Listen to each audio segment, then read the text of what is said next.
Isaiah chapter 52 and in verse 13 and 14. This is a prophecy of Scripture that's speaking about Jesus. And it goes on to say, "Behold, my servant shall deal prudently. He shall be exalted and extolled and be very high."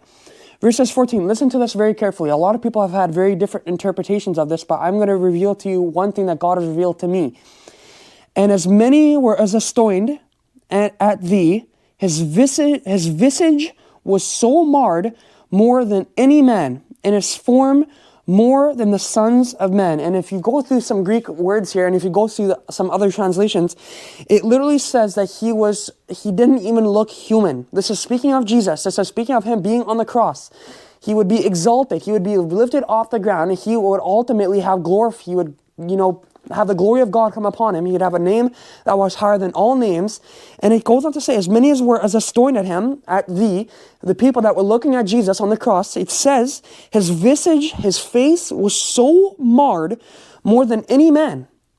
If you've ever seen people, I've seen people in pictures with elephantitis where things just overgrow and their face starts to manipulate. And I've seen people with cancers eat their faces and grow and create the terrible things. I mean, things that people don't even look human anymore. They look alienated. And it says that he looked more marred than any man.